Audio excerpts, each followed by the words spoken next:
तो third chapter start करने वाले हैं आज के क्लास में हम लोग करंट इलेक्ट्रिसिटी।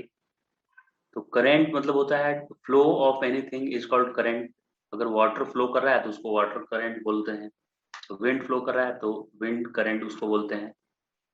वाटर फ्लो को वाटर करंट, जैसे विंड ब्लो कर रहा है तो विंड करंट बोल देते हैं।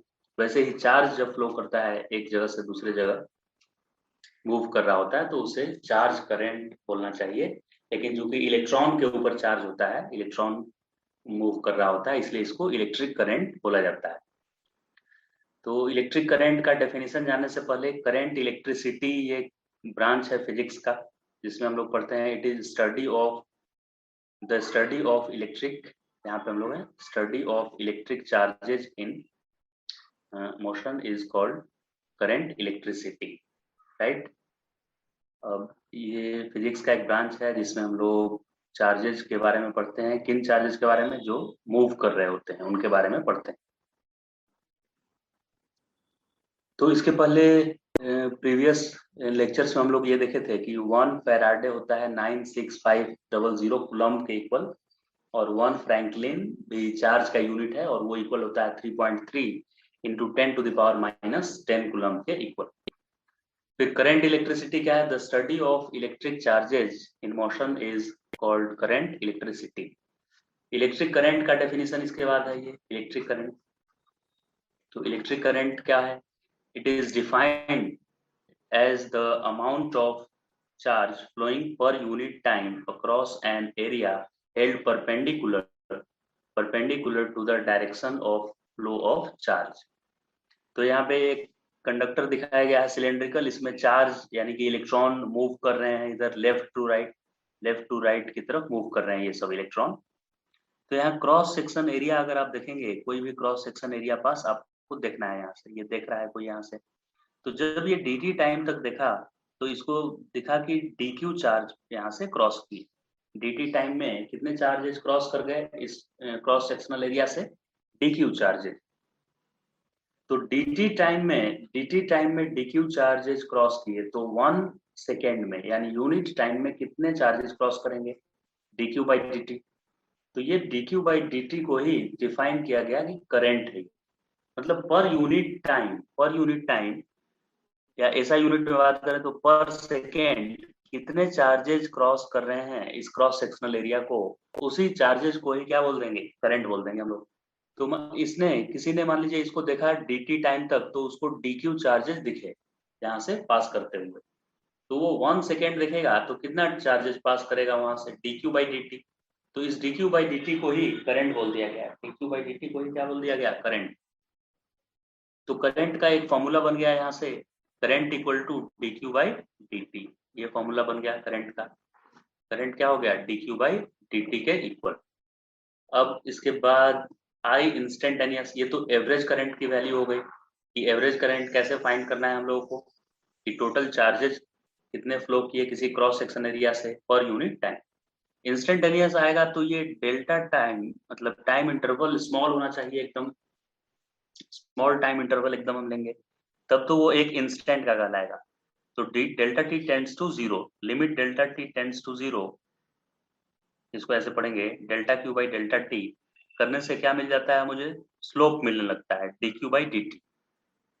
यानी क्यू वर्सेस टाइम का अगर ग्राफ दिया है तो उसका स्लोप निकालेंगे। क्यू वर्सेस टाइम का ग्राफ अगर दिया है, चार्ज वर्सेस टाइम, तो उसका स्लोप अगर आप निकाल देंगे तो उससे आपको मिल जाएगा इंस्टेंटेनियस करंट, और टाइम का वैल्यू पुट कर देंगे वहां पे।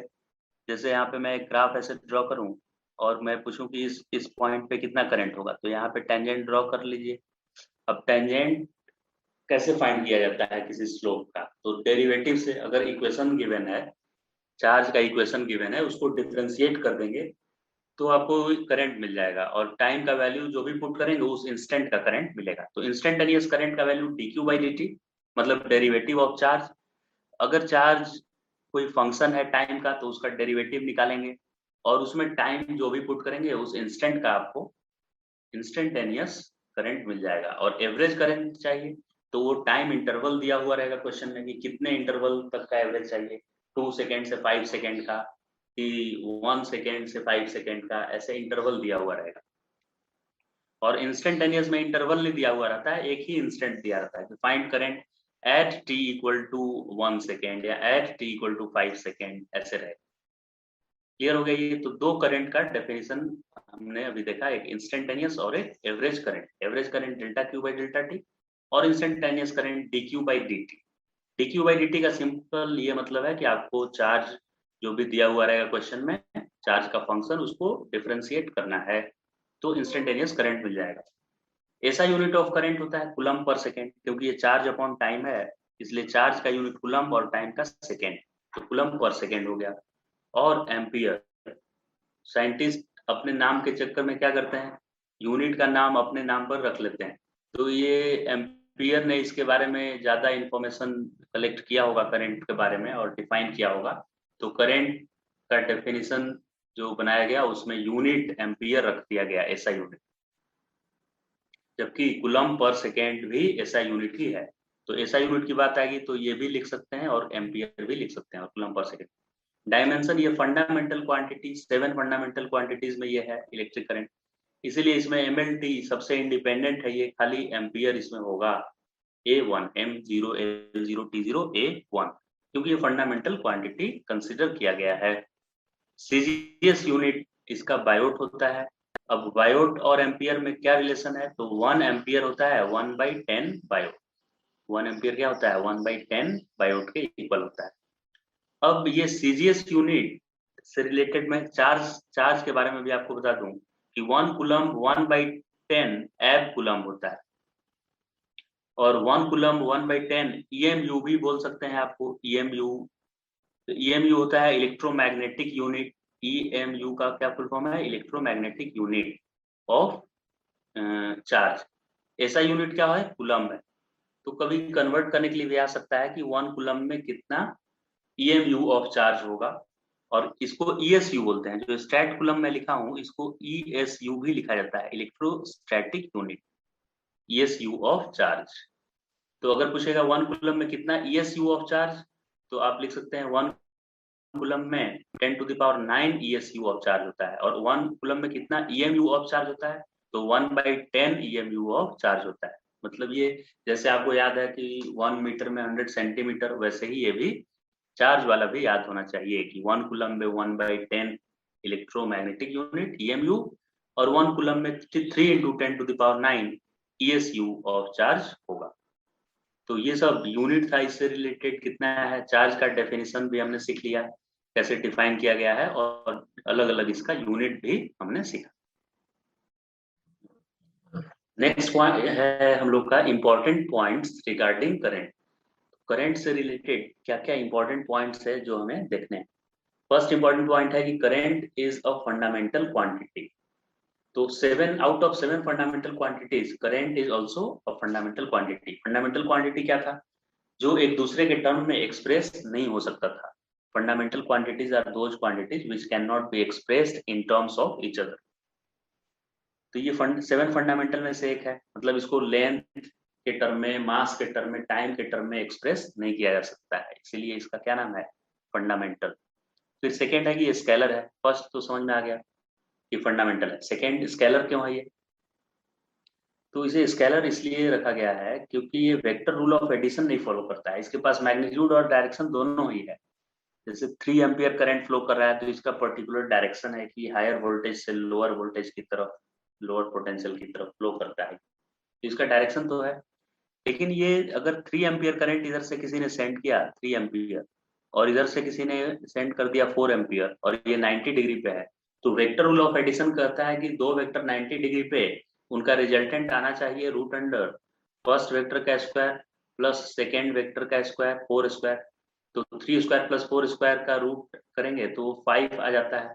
जबकि ऐसा देखा गया प्रैक्टिकली कि 3 एम्पियर और 4 एम्पियर करंट सेंड किए तो ये सामने वाले वायर से 7 एम्पियर करंट आया, यानी कि ये अलजेब्रिक रूल को फॉलो कर रहा है, वेक्टर रूल ऑफ एडिशन को फॉलो नहीं किया करे। वेक्टर रूल ऑफ एडिशन को फॉलो नहीं किया, इसीलिए करंट को क्या बोल दिया गया कि ये स्केलर क्वांटिटी है।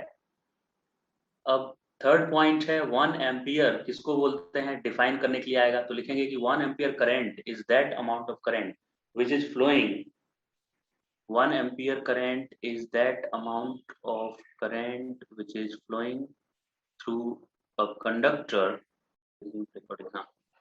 तो 1 एम्पियर करंट क्या हो गया, 1 कूलम चार्ज अगर 1 सेकेंड में पास करे किसी क्रॉस सेक्शन एरिया से, मतलब किसी भी क्रॉस सेक्शन एरिया पे कंडक्टर का आप देखें तो उससे आपको दिख रहा है कि 1 सेकेंड में 1 कूलम चार्ज क्रॉस किया, तो आप बोल सकते हैं कि उस कंडक्टर से 1 एम्पियर का करंट फ्लो कर रहा है, 1 एम्पियर। फिर नेक्स्ट पॉइंट है कन्वेंशनल करंट और इलेक्ट्रॉनिक करंट, इसमें डिफरेंस देखना है हम लोग। तो कन्वेंशनल और इलेक्ट्रॉनिक, देखिए कंडक्टर के अंदर एक्चुअली में तो इलेक्ट्रॉन्स फ्लो कर रहे होते हैं, प्रोटॉन्स तो फ्लो करते नहीं है या कोई भी पॉजिटिव चार्ज नहीं फ्लो करता है, इलेक्ट्रॉन ही फ्लो करते हैं। और इलेक्ट्रॉन पे निगेटिव चार्ज होता है, तो यहाँ देखिए निगेटिव चार्ज यहाँ पे मूव कर रहा है एक पॉइंट से लेफ्ट एंड से राइट एंड की तरफ, निगेटिव चार्जेस ऐसे मूव कर रहे हैं निगेटिव। वैसे ही पॉजिटिव चार्जेस भी यहाँ पे दिखाया गया कि पॉजिटिव चार्ज अगर कहीं पे मूव करे, आयंस जैसे मूव करें, किसी केमिकल में सोडियम आयन है वो मूव करने लगे, तो उसके फ्लो को क्या बोला जाएगा, कन्वेंशनल करंट। मतलब जिधर प्लस चार्ज फ्लो करेगा, पॉजिटिव चार्जेस फ्लो करेंगे जिस डायरेक्शन में, उस डायरेक्शन को बोलेंगे कि ये कन्वेंशनल करंट का डायरेक्शन है। वैसे ही इलेक्ट्रॉन या निगेटिव चार्ज, या तो इलेक्ट्रॉन फ्लो करे या कोई भी निगेटिव चार्ज फ्लो करे, आयंस, निगेटिव आयंस फ्लो करने लगे किसी तरफ, तो उसको बोल दिया जाएगा कि वो इलेक्ट्रॉनिक करंट है या एक्चुअल करंट है।